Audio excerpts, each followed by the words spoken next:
We hear the word disruption thrown around constantly. Oh, all the time. And when you hear it, you immediately picture, the scrappy startup, the fearless founder. Right, someone who just landed a massive round of venture capital. Exactly. But what if that whole narrative is, well, what if it's missing the bigger story? What if the most powerful industry-changing disruption is actually happening inside the huge corporate giants we all know? It feels completely counterintuitive. I mean, the common wisdom is that big companies are just too slow, too bureaucratic to really innovate. But our source material points to this stunning example that just turns that idea on its head. Microsoft. With Office 365. Exactly. The shift from selling software in a box to a subscription service, that wasn't just a small tweak. No, it was a fundamental change to their entire business model. The source actually quotes someone calling that move multi-unicorn scale disruption. Which is an amazing way to put it. I mean, if they'd spun that out as a startup, it would have been worth billions from day one. And yet, we hardly ever talk about how a change that radical happens inside a company like Microsoft. We just see the successful product at the end. Precisely. And that's because the real story isn't the product, it's the person. It's this new breed of internal leader that our sources call the corporate explorer. And that is our mission for this deep dive. For you, the listener, we are going to unpack the key traits, the conditions, and the techniques these explorers use to build massive ventures inside a corporation without ever touching VC money. We're basically decoding how you turn a corporate behemoth into a launch pad. So let's start right there with the definition. How is a corporate explorer different from the traditional entrepreneur we all think we know? Well, the source has a pretty funny but very telling one-liner to start. Okay. They're entrepreneurs who want healthcare. Right. And that joke, it actually gets to a really important distinction, doesn't it? They aren't lone wolves. Not at all. The crucial difference is all about leverage. A traditional entrepreneur, they start with what? A pitch deck and an idea. The corporate explorer, they start with an arsenal. An arsenal of existing assets. Exactly. Production capacity, a brand name people already trust, customer data, supply chains, and maybe most importantly, a healthy balance sheet. So that completely changes the nature of the challenge. The startup founder is out there begging VCs for seed money. Constantly. While the corporate explorers, they have access to millions, but they face a totally different kind of obstacle. It's not financial, it's political. It's all political. They don't chase external capital. They have to master internal dynamics. They have to use their networks, their social capital, to get their hands on those assets. It's a nonstop campaign of influence. And that leads to this really surprising personal requirement for them to succeed. It just flies in the face of that genius founder myth we all know. Okay, let's unpack this. The source is adamant. For one of these internal champions to succeed, they have to be able to put their ego in a box. It's such a fascinating idea because we associate entrepreneurship with this huge, almost overpowering personal ambition. Right, the visionary who wills things into existence. But the source says very clearly, it can't be all about them if they're going to build a new business within a large organization. But hold on, isn't there a risk there? I mean, in a competitive corporate culture, if you aren't loud about your own success, doesn't your idea just get lost in the noise? It's a delicate balance. You have to be loud about the vision. You have to be loud about the problem you're solving. But you have to be very quiet about your own role. You share the credit. You have to share the credit. You need allies. And you don't get allies by making it all about you. They just won't come to your side. So that drive for the personal spotlight, it has to be set aside. And we see how high the stakes are with the example from the source. Balaji Bondili at Deloitte. Right. He started this internal crowdsourcing business. And he didn't just need his boss to say yes. He had to convince the firm's top consultants, the ones billing thousands of dollars an hour, to actually use his new service. And not just use it, but to then go and sell it to their own clients. That's the real challenge. You're asking people at the top of the food chain to change how they work. Which they'll only do if they trust you're a partner, not like a competitor for status or resources. Exactly. And this focus on influence and character, it leads us right into what the sources call the 3 non-negotiable pillars of a successful corporate explorer. Okay. What's fascinating here is that on the surface, these might sound like, standard business advice. But inside a big company, they take on this whole new level of importance. So let's get into them. Pillar number 1, where does it all begin? It begins with the customer. Pillar 1 is an almost pathological obsession with the customer's problem. Okay, so not starting with a cool piece of tech. Never. The successful explorers, they don't start by saying, hey, we have this great widget, let's find someone to sell it to. They start with, here is a real problem in the world, a Yeah. real pain point. That we are uniquely positioned to solve. That's the ignition point, that passion for the problem. Okay, so you have that obsession, but then you have to sell that vision internally. That's pillar 2, right? Irresistible storytelling. Yes, because you can have the best data, the most solid business model, but if you can't get senior management to move from, disbelief to actual action, you're dead in the water. Storytelling is how you win those internal funding rounds. It is, and it's often about creating a single dramatic image that they just can't forget. The source gives a brilliant example of this from a European insurance company, Unicua. What did the explorer there do? Did he come in with a massive spreadsheet? No, something much more powerful. His name was Christian Curtis, and he was pitching a new online business model. He showed the board 2 slides. Just 2. Just 2. The first was a photo of their huge, traditional stone headquarters, full of hundreds and hundreds of employees. Then he showed a second slide. It was a photo of just 2 people. And who were they? The 2 people who would run the entire call center for his new proposed business. Wow.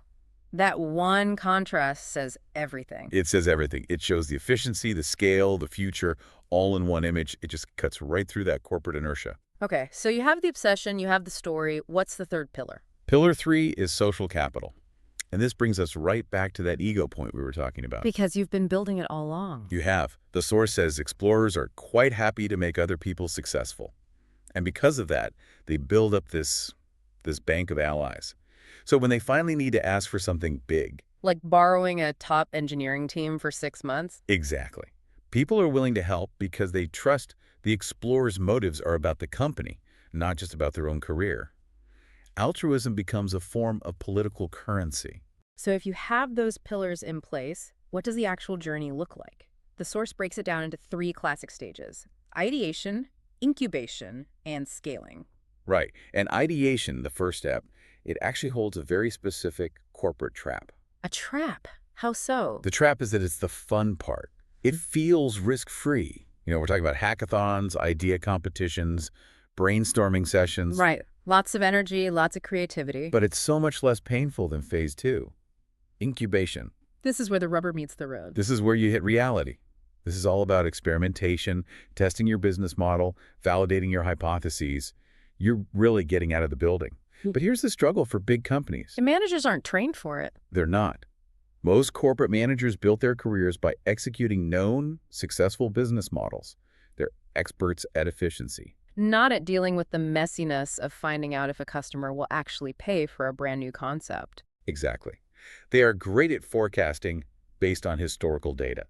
They have almost no training in how to evaluate evidence from an experiment. They don't know if a failed pilot is a sign the idea is dead or if it's just a critical learning moment. And that's where so many of these internal ventures just stall out. They do. But if they survive incubation, they get to scaling. And this is where the corporate explorer has their biggest advantage and also their biggest risk. Okay, let's start with the advantage. The advantage is just massive. Think about a startup CEO. They spend, 50 or 60% of their time just fundraising? At least it's a full-time job. The corporate explorer gets to skip most of that. They can leverage the corporate balance sheet, the brand name, the existing sales channels. They don't have to build credibility from zero. But the risk, as you said, is political. This is where all that social capital you've saved up gets spent. This is the moment of truth. Because scaling requires senior management to do more than just write a check. It requires them to take key assets, people, resources, attention away from an existing profitable business unit. And that's where the knives come out. That is where the internal friction is at its absolute maximum. You're asking the manager of a cash cow division to sacrifice for your unproven, uncertain future bet. That's the battle that can make the whole thing just come apart. Which really shifts the focus back to senior leadership, doesn't it? An explorer can have the best idea and all the social capital in the world, but if the organization isn't set up for this, the idea just dies on the vine. Yeah, and if we connect this to the bigger picture, the source argues that for long-term survival, companies have to be ambidextrous. Ambidextrous, meaning they have to do 2 things at once. 2 very different things at once. They have to exploit their existing profitable businesses, squeeze every bit of efficiency out of them, And at the same time, they have to explore totally new businesses for future growth. And you can't do both in the same part of the building. You need to create a separation. And for that exploration to work, the source says the most important condition is how you treat failure. This is absolutely essential. You cannot have innovation in a culture where failure ends your career. It's toxic to exploration. Completely. And the source gives the perfect example, the Amazon Fire Phone, A huge, very public failure. a massive failure. But what's interesting isn't the product. It's what happened to the engineering team after it failed. The source says they were all promoted, which sounds crazy, but why is that so critical? Because it sent a very specific, very powerful signal to the entire company. It said that failure due to market risk, meaning we built a great product, but the customers just didn't want it. That kind of failure is okay. It's a learning experience. It's rewarded, even, because the exploration was valuable. Now, failure due to execution risk, missing deadlines or going way over budget, that's not okay. But by promoting those engineers, Amazon created a clear, safe career path for people who take big swings for the company, even if they miss. So senior leadership has to consciously design that safe space. They absolutely do. Another great example of this is Amazon's PRFAQ process.